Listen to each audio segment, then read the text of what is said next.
Hello guys, my name is Aman and welcome to my YouTube channel school fellow classes. Guys video number 4 करने जा रहे हैं हम fun with vocabulary की series जो है। गाइज आप लोग बहुत अच्छा रिस्पांस दे रहे हैं मेरी इस सीरीज़ को, तो उसके लिए आप सभी का थैंक यू। और मेरा टारगेट यही है कि आपको वोकेबलरी का एकदम मास्टर बना देना है। कम से कम कंटेंट आपको याद रखना पड़े और ज़्यादा से ज़्यादा आपको याद हो जाए, मेरा यही टारगेट है। इसके लिए मैं पहले खुद काफ़ी मेहनत करता हूँ और बिल्कुल प्रिसाइज चीज़ें आपके सामने लेकर के आता हूँ। तो मेक श्योर कि आप अपना सपोर्ट ऐसे ही बनाए रखें, इससे काफ़ी मोटिवेशन मिलता है। मेरे को रिसर्च करने का मन करता है जब आप लोग अच्छे अच्छे कमेंट्स करते हो, शेयर करते हो वीडियो। तो आज हम एक टॉपिक और करेंगे। आज हम, जैसा कि मैंने आपको पिछली वीडियो में वादा किया था कि हम आईज़ के डॉक्टर के बारे में और हार्ट के डॉक्टर के बारे में बात करेंगे। सबसे पहले हम बात करते हैं आईज़ के बारे में। देखिए गाइज, ग्रीक भाषा की एक रूट है ऑप्थेल्मोस। क्या रूट है? OPHTHALMOS। ये आपने याद नहीं रखनी है ऑप्थेल्मोस, ये सिर्फ जानकारी के लिए है कि ये कहाँ से ये वर्ड आया है। ये ग्रीक भाषा का वर्ड है जिसका सिंपल मीनिंग होता है क्या? आईज। क्या मीनिंग होता है इसका? आईज।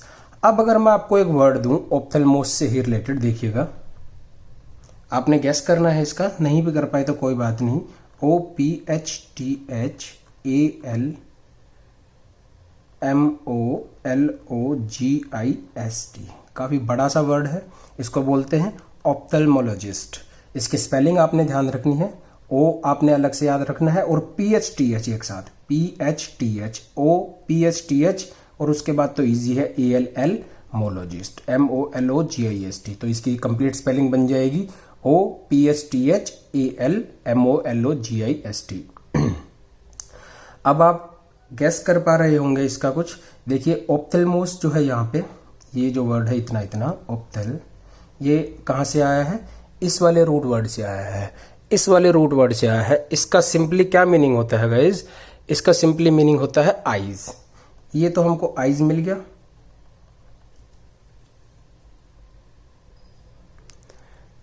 आईज मिल गया हमको यहां से। और ये आपको पता है LOG। अब तो आप बिल्कुल ठीक गैस कर पा रहे होंगे कि लोजी जहां पर दिखे उसका क्या मतलब है? स्टडी। और IST का भी आप गैस कर पा रहे होंगे कि IST क्या होती है? स्पेशलिटी होती है, या कोई एक्सपर्ट होता है ना उस फील्ड में, उसके पीछे हम IST लगा देते हैं। जैसे कोई साइंस में एक्सपर्ट है तो उसको साइंस बोल दिया, फिजिक्स में एक्सपर्ट है तो उसको फिजिसिस्ट बोल दिया। इसी तरह से जो आईज में एक्सपर्ट है या आईज की स्टडी करते हुए जो एक्सपर्ट बन गया है, ऐसा डॉक्टर को हम क्या बोलते हैं? ऑप्थेल्मोलॉजिस्ट। क्या बोलते हैं इसको हम?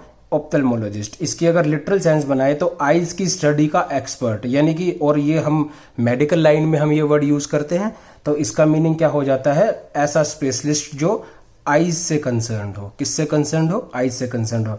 तो नेक्स्ट टाइम जब आपकी आंखों में दिक्कत हो या किसी और की आंखों में दिक्कत हो, तो आप उसको रिकमेंड कर सकते हैं कि आपको किसके पास जाना चाहिए? ऑप्थेल्मोलॉजिस्ट के पास जाना चाहिए। किसके पास जाना चाहिए? ऑप्थेल्मोलॉजिस्ट के पास।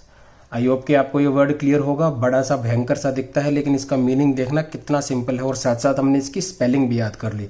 99.9% चांस है कि अगर आपने ये वर्ड नहीं पढ़ रखा तो इसकी स्पेलिंग आप ठीक लिख ही नहीं सकते। देखिए अभी ये जो वर्ड है ना, ये मॉडर्न टाइम्स में हम यूज करते हैं। हाल फिलहाल में ऑप्थेल्मोलॉजिस्ट यूज करते हैं, लेकिन इससे पहले हम क्या यूज करते थे? ऑक्यूलिस्ट। ऑक्यूलिस्ट भी ऑप्थेल्मोलॉजिस्ट ही होता है, बस ये थोड़ा फैंसी वर्ड है। कौन सा? ऑप्थेल्मोलॉजिस्ट। ऑक्यूलिस्ट भी यही होता है। और अगर मैं बात करूं ऑक्यूलिस्ट के बारे में, तो ऑक्यूलिस्ट भी आई का ही स्पेशलिस्ट होता है, लेकिन ये एक अलग रूट पे बना है। ये एक अलग रूट पे बना है और वो रूट है ओक्यूलस। ओक्यूलस ये एक लैटिन भाषा का वर्ड है जिसका सिंपली मीनिंग क्या होता है? आईज। जैसे ऑप्थेल्मोस का मीनिंग आईज होता है ना ग्रीक में, ऐसे ही ओक्यूलस का लैटिन में मीनिंग होता है आईज। और वहीं से ये वर्ड आया था ओक्यूलिस्ट। वहीं से ये वर्ड आया था ओक्यूलिस्ट। इसका मीनिंग भी ऑप्थेल्मोलॉजिस्ट के बिल्कुल सेम ही होता है, लेकिन इस रूट के अकॉर्डिंग हम 3-4 वर्ड्स और करेंगे, इसलिए मैंने आपको ये बताया था। आप दोनों वर्ड ही यूज कर सकते हैं, लेकिन मेरी आपको एडवाइस यही है कि आप ऑप्थेल्मोलॉजिस्ट यूज करें, क्योंकि मॉडर्न टाइम्स में हम यही वर्ड यूज करते हैं। ये थोड़ा एंशियंट हो गया, थोड़ा क्लीशे हो गया है। तो इसके रूट के हिसाब से देखना, ओक्यूलस का मीनिंग आई है, तो ओक्यूलर का मीनिंग क्या होगा? ओक्यूलर का मीनिंग होता है रिलेटिंग टू आईज। सिंपली अगर आपको आंख में कोई बीमारी हो गई है तो आप सिंपली ये बोल सकते हैं कि I have an ocular problem, मतलब मेरी आंखों में कोई प्रॉब्लम है, relating to eye. Simply eye से रिलेटेड कोई चीज होती है तो उसको हम क्या बोल देते हैं, ऑक्यूलर बोल देते हैं। क्या बोल देते हैं, ऑक्यूलर। और ऑक्यूलर से ये मेरे को दो वर्ड और याद आते हैं, गेस करने की कोशिश करना। जिसने शायद हम पहली वाली वीडियो में इनके बारे में डिस्कस कर चुके हैं। देखिए यहाँ पे मेरे को मोनो मिलता है, क्या मिलता है, मोनो मिलता है। और यहाँ पे मेरे को बाई मिलता है, क्या मिलता है, बाई। और यहाँ पे ओक्यूलर मिल गया और यहाँ पे ओकल मिल गया, तो ये भी ओक्यूलस से ही ये रूट आई है। देखिए मोनो का मतलब मैंने आपको पहली वीडियो में बताया था कि मोनो मीन्स एक, बाई मीन्स दो, ट्राई मीन्स तीन, या पोली मीन्स दो या दो से ज्यादा। ट्राई पोली में ही आ जाता है, मतलब 2 प्लस पोली में आ जाते हैं, ये आप ध्यान रखना। अब देखना मोनोकल क्या होता है, एक आंख के लिए लेंस। जैसे हम मूवीज में देखते थे ना, कोई ब्रिटेन की मूवी, इंग्लैंड की मूवी, या कई बार हॉलीवुड या बॉलीवुड मूवीज में भी एक आंख के ऊपर कुछ बंदे ऐसे होते हैं जो सिर्फ एक ही आंख के ऊपर लेंस या चश्मा लगाते हैं। उस चीज को हम क्या बोलते हैं, मोनोकल। क्या बोलते हैं, मोनोकल। अ लेंस फॉर वन आई, एक आंख के लिए लेंस, यानी कि एक आ गया ना, मोनो तो एक के लिए आ गया, वन के लिए आ गया, और ओकल आ गया लेंस फॉर आईज के लिए, लेंस फॉर आईज के लिए। अब बाइनोकुलर दोनों आंखों के लिए लेंस होता है, लेकिन बाइनोकुलर थोड़ा सा अलग हो जाता है। क्या होता है ये, वैसे तो दूरबीन होता है। क्या होता है, दूरबीन। तो एक ऐसा लेंस या दोनों आंखों के लिए ऐसा glass that increases the vision और the range of both eyes. तो इसका सिंपली मीनिंग तो दूरबीन होता है, लेकिन अगर हम इसको एटिमोलॉजिकली समझ के देखें तो क्या हो जाएगा, ग्लासेस फॉर टू आईज या both eyes that increase our range और vision, that increase our range. जो हमारी दूरबीन क्या होता है, दूर की चीजों को पास दिखाता है ना, तो मतलब हमारी रेंज बढ़ जाती है, हमारा विजन बढ़ जाता है। और ये दोनों आंखों के लिए होता है, इसलिए क्या बन गया ये, बाइनोकुलर। देखिए बाई आ गया दो के लिए और ओकुलर आ गया आंखों के लेंस के लिए। तो देखिए एक वर्ड से ऐसे ही 3-4 वर्ड्स कवर हो जाते हैं। एक बार हम फिर से रिवाइज करते हैं। ऑप्थेल्मोलॉजिस्ट या ओक्यूलिस्ट का मीनिंग होता है आई स्पेशलिस्ट, और ओक्यूलर का सिंपली मीनिंग होता है relating to I.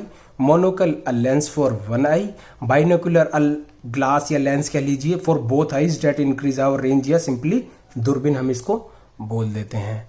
I hope कि आपको आई की जो रूट थी वो क्लियर हो गई होगी काफी अच्छे से। अब हम बात करते हैं हार्ट के बारे में। किसके बारे में, हार्ट के बारे में। अगर मैं आपको बताऊं कि एक रूट है कार्डिया, कैसे स्टार्ट होती है, कार्डिया, इसका सिंपली मीनिंग होता है हार्ट। क्या मीनिंग होता है इसका, हार्ट। अब इस रूट से हम देखना 4-5 वर्ड्स कितने इजीली कर पाएंगे, और उनमें से कई सारे तो आप खुद भी गैस कर दोगे। अगर मैं आपको बोल दूं कि कार्डियोलॉजिस्ट क्या होता है, अब मैं जैसे जैसे वर्ड लिख रहा हूं आपको सेंस समझ में आ रही होगी कि कार्डियो तो कहां से आया है, कार्डिया से। ये के है, ये सी है, ये आपने नहीं देखना है, और ना ही कार्डिया याद रखना है। बस ये समझने के लिए है, आपको रट नहीं लेना है कि कार्डिया ग्रीक का वर्ड है या ओक्यूलस लैटिन का वर्ड है, या हमने बहुत सारे वर्ड, ये कुछ नहीं याद रखना। बस सिंपली आप ध्यान रखना चाहें तो इतना ध्यान रख सकते हैं कि कार्डिया का मीनिंग क्या होता है, हार्ट होता है। अब देखना कार्डियो तो किसके लिए आ गया, हार्ट के लिए आ गया। और ये जो LOGY दिख रहा है हमको, या LOG दिख रहा है, ये किसके लिए आ गया, स्टडी के लिए आ गया। और IST तो आपको पता ही है, स्पेशलिस्ट के लिए आ गया। अब इसका मीनिंग आप बना सकते हैं कि एक ऐसा आदमी या एक ऐसा स्पेशलिस्ट जिसने स्टडी करी है किसके अंदर, हार्ट के अंदर।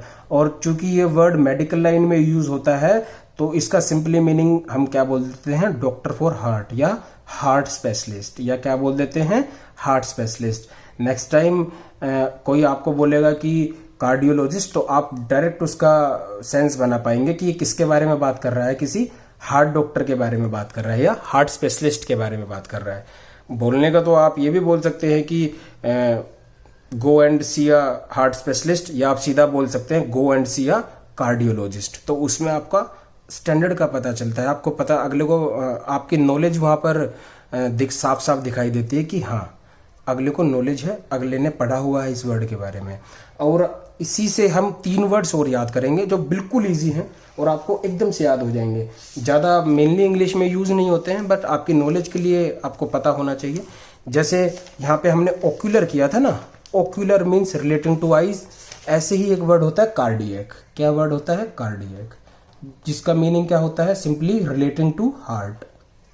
कार्डिया से आया है ये वर्ड, रिलेटिंग टू हार्ट, यानी कि दिल से संबंधित। अगर आपको दिल से संबंधित कोई बीमारी है तो आप बोल सकते हैं कि I have some cardiac disease. या कई बारी हम न्यूज़पेपर में पढ़ते हैं या ऐसे हमको न्यूज़ में फ्लैश कई बारी हम देखते हैं कि he died from cardiac arrest, यानी कि दिल की बीमारी की वजह से वो मर गया। नेक्स्ट वर्ड है कार्डियोग्राफ या कार्डियोग्राम आप कह लीजिए, और उसके बाद एक वर्ड हम करेंगे कार्डियोग्राफ। लास्ट वर्ड्स हैं ये हमारी वीडियोस के। देखिए गाइज क्या होता है, आपने ये देखा होगा ना, कई बार हम ऐसा एक ग्राफ देखते हैं जो हमारी हार्ट बीट को मॉनिटर करता है। जो मॉनिटर जो करता है वो होता है कार्डियोग्राम। क्या होता है? कार्डियोग्राम, यानी कि ये हमको क्या देता है? विजुअल इनपुट्स देता है, विजुअल इनपुट देता है। यानी कि एक ये मशीन होती है जो कि हमको हमारी हार्ट बीट दिखाती है, हार्ट बीट का रिकॉर्ड दिखाती है। क्या दिखाती है? हार्ट बीट का रिकॉर्ड दिखाती है। और कार्डियोग्राफ जो हमको पेपर पे ग्राफ की फॉर्म में हमारी हार्ट बीट दिखाता है। सपोज कीजिए ये एक पेपर है और कार्डियोग्राम हमने यहाँ पे लगा दिया है, वो रिकॉर्ड करता है और कार्डियोग्राफ उसको जो विजुअल जो आउटपुट होता है ना, जो हमको मशीन में दिखता है, उसको एक पेपर पे ग्राफ की फॉर्म में दिखाता है। नेक्स्ट टाइम जब आप ऐसा ही कोई डायग्राम या ग्राफ देखेंगे तो आपको ये तो पता है कि ये हार्ट बीट का है, लेकिन आपको ये नहीं पता है कि वो बनाया किसने है। नेक्स्ट टाइम जब आपको दिखेगा तब आपको पता चलेगा कि ये जो डायग्राम है, ये जो ग्राफ की फॉर्म में हमारी हार्ट बीट दिखाई दे रही है, ये कौन सी मशीन से बनी है? ये कार्डियोग्राफ से बनी है। तो देखिए कार्डियोग्राफ आ गया ना, यानी कि कार्डियो यानी कि दिल, दिल का ग्राफ। दिल का ग्राफ अब कैसे बनेगा? हार्ट बीट से ही तो बनेगा। तो इस तरीके से, और ग्राम और ग्राफ में सिर्फ इतना ही फर्क होता है कि ये तो ग्राफिकली दिखाता है और ये विजुअली हमको मशीन पे शो करता है। तो ये रूट वर्ड्स थे आज के। आई होप कि आपको अच्छे से समझ में आया होगा। नेक्स्ट वीडियो में हम और डॉक्टर्स के बारे में बात करेंगे और उनसे जो अलग अलग रूट्स बनते हैं उनके बारे में बात करेंगे। आई होप कि आपको वीडियो में जितने भी मैंने मीनिंग्स आपको करवाए हैं आपको अच्छे से समझ में आ गए होंगे। आप इंटरनेट पे भी इन्हीं वर्ड से, मैं तो आपको बहुत ज़्यादा रूट्स नहीं करवा रहा हूँ। इवन ये जो हमने ओक्यूलिस्ट की थी इसमें 4, 5, 6, 10 वर्ड्स और भी बनते हैं, लेकिन उनको हम आने वाली वीडियोज़ में कवर करेंगे, क्योंकि फिर मैशअप हो जाता है, मिक्सिंग ज़्यादा हो जाती है, कॉम्प्लिकेटेड हो जाता है, तो समझ में थोड़ा फिर कम आता है। अगली जैसे जैसे वीडियोस आगे बढ़ती जाएगी हम कंटेंट को और थोड़ा सा रिफाइन कर देंगे और थोड़ा सा कॉम्प्लेक्स कर देंगे। अभी सिर्फ आप आदत डालिए ऐसे वर्ड्स मीनिंग को याद करने की कि रूट वर्ड से कैसे याद होते हैं। चलिए नेक्स्ट वीडियो में मिलते हैं, तब तक के लिए गुड बाय, टेक केयर, ख्याल रखिएगा अपना और कीप सपोर्टिंग एंड शेयरिंग।